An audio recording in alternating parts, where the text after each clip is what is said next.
सोचिए, क्या ऐसा हो सकता है कि कोई देश अपने ही एक प्रधानमंत्री को भूल जाए? सुनने में थोड़ा अजीब लगता है ना? पर भारत के इतिहास में एक ऐसे प्रधानमंत्री हुए हैं जिनका नाम अक्सर लोगों की यादों से फिसल सा जाता है। तो आज हम इसी कहानी को, इसी पहेली को सुलझाने की कोशिश करेंगे। सिर्फ 11 महीने।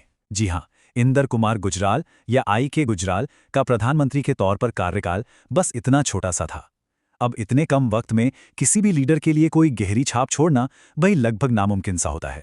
और शायद यही एक बहुत बड़ी वजह है कि लोग उन्हें भूल गए हैं। तो सवाल यही उठता है कि क्या इतने छोटे और कहना चाहिए उथल-पुथल भरे कार्यकाल में कोई नेता सच में अपनी कोई स्थायी विरासत, कोई लेगेसी छोड़ भी सकता है, या फिर वो सिर्फ इतिहास के पन्नों में एक छोटा सा नाम बनकर रह जाता है? चलिए इसी सवाल का जवाब ढूंढते हैं। अच्छा, गुजराल प्रधानमंत्री बने कैसे? ये कहानी समझने के लिए ना हमें थोड़ा पीछे चलना होगा। 1990 के दशक में वो दौर भारतीय राजनीति का एक बिल्कुल अलग ही दौर था। गठबंधन सरकारें, पॉलिटिकल इंस्टेबिलिटी और ऐसे ऐसे मोड़ आते थे जिनकी कोई उम्मीद ही नहीं करता था। तो इस वक्त जो सरकार थी, यूनाइटेड फ्रंट गवर्नमेंट, वो समझिए कि 1 दर्जन से ज्यादा पार्टियों का एक बड़ा अजीब सा गठबंधन थी। लोग तो मजाक में उसे शिवजी की बारात तक कहते थे। अब जब प्रधानमंत्री बदलने की बात आई तो सबने मिलकर एक नाम चुना, आई.के. गुजराल। सवाल है क्यों? क्योंकि वो एक सेफ बेट थे। मतलब एक ऐसा चेहरा जिसका कोई बड़ा पॉलिटिकल बेस नहीं था, कोई बहुत ज्यादा एम्बिशन नहीं था, वो किसी के लिए भी खतरा नहीं थे। और मजे की बात यह है कि गुजराल खुद अपने बारे में क्या सोचते थे, ये उनके ही शब्दों से पता चलता है। उन्होंने एक बार कहा था कि कभी कभी मुझ जैसे लल्लू पंजू भी यहां तक पहुंच जाते हैं। सोचिए, ये उनकी एक तरह की विनम्रता थी, और शायद यही वो बात थी जिसने उन्हें उस दौर के बड़े बड़े नेताओं के बीच एक कंसेंसस कैंडिडेट, एक सर्व स्वीकार्य चेहरा बना दिया। अब कार्यकाल तो छोटा था, ये बात तो सही है, लेकिन उन्होंने विदेश नीति यानी फॉरेन पॉलिसी में एक ऐसी छाप छोड़ी जिसे आज भी गुजराल डॉक्ट्रिन के नाम से जाना जाता है, और यही उनकी सबसे बड़ी और स्थायी विरासत मानी जाती है। तो ये गुजराल डॉक्ट्रिन है क्या? इसका सार ये है कि अपने दक्षिण एशियाई पड़ोसियों के साथ विश्वास और सहयोग का रिश्ता बनाओ और बदले में कुछ मांगो मत। उस समय के हिसाब से ये एक रेवोल्यूशनरी सोच थी, बिल्कुल नहीं। पहले भारत की पॉलिसी को अक्सर बड़े भाई वाली या रिएक्टिव माना जाता था। गुजराल ने इसे पलट दिया। उन्होंने कहा, हम पहले हाथ बढ़ाएंगे बिना किसी शर्त के।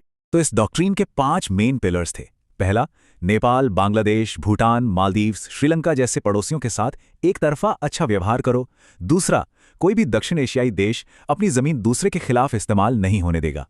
तीसरा, किसी के अंदरूनी मामलों में दखल नहीं देना। चौथा, एक दूसरे की सीमाओं और संप्रभुता का सम्मान करना। और पांचवा, सारे विवाद शांति से, बातचीत से सुलझाना। अब इसके पीछे का लॉजिक बहुत सीधा था। अगर हम अपने छोटे पड़ोसियों का भरोसा जीत लेते हैं तो फिर चीन और पाकिस्तान जैसी बड़ी चुनौतियों से निपटने के लिए हमारी स्थिति और मजबूत हो जाएगी। वाकई में एक दूर की सोच थी ये। तो इस पड़ोसी पहले या नेबर्स फर्स्ट पॉलिसी का फोकस था बांग्लादेश, नेपाल और श्रीलंका जैसे देशों पर। मकसद था कि इनके साथ भरोसे का एक ऐसा घेरा बनाया जाए जो मजबूत हो।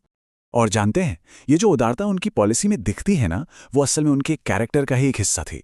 गुजराल को सिर्फ उनकी डॉक्ट्रिन के लिए नहीं जाना जाता, बल्कि उनकी शालीनता, उनकी डिसेंसी के लिए भी जाना जाता है, और वो भी उस दौर में जो इतना उथल-पुथल भरा था। चलिए इससे जुड़ा एक बड़ा दिलचस्प किस्सा सुनाते हैं। बात है 1990s की गर्मियों की। गुजराल उस वक्त विदेश मंत्री थे। कश्मीर को लेकर पाकिस्तान के साथ टेंशन एकदम पीक पर थी, मतलब युद्ध जैसे हालात बने हुए थे। तो इसी माहौल के बीच पाकिस्तान के विदेश मंत्री साहबजादा याकूब खान दिल्ली आए और उन्होंने गुजराल से कहा, इस बार लड़ाई पहले जैसी नहीं होगी। भारत के पहाड़ और उसकी नदियां ऐसी आग में जल उठेंगी जैसी पहले कभी नहीं देखी गई। सोचिए, ये एक सीधी सीधी न्यूक्लियर धमकी थी। माहौल कितना तनावपूर्ण हो गया होगा। अब इस पर गुजराल का जवाब सुनिए। उन्होंने कहा, हमारी परवरिश भी उन्हीं नदियों के पानी पर हुई है जिनके पानी पर आपकी हुई है।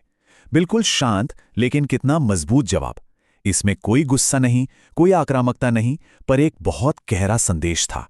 उन्होंने दोनों देशों की साझी विरासत की याद दिलाकर एक लक्ष्मण रेखा खींच दी थी। यही थी उनकी शालीनता में छिपी ताकत। लेकिन फॉरेन पॉलिसी में इतनी समझदारी दिखाने के बावजूद गुजराल घरेलू राजनीति के खेल में टिक नहीं पाए। तो सवाल यह है कि आखिर उनका कार्यकाल इतनी जल्दी खत्म हुआ कैसे? देखिए, सब कुछ हुआ बहुत तेजी से।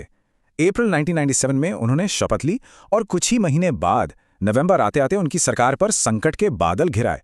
और वजह क्या बनी?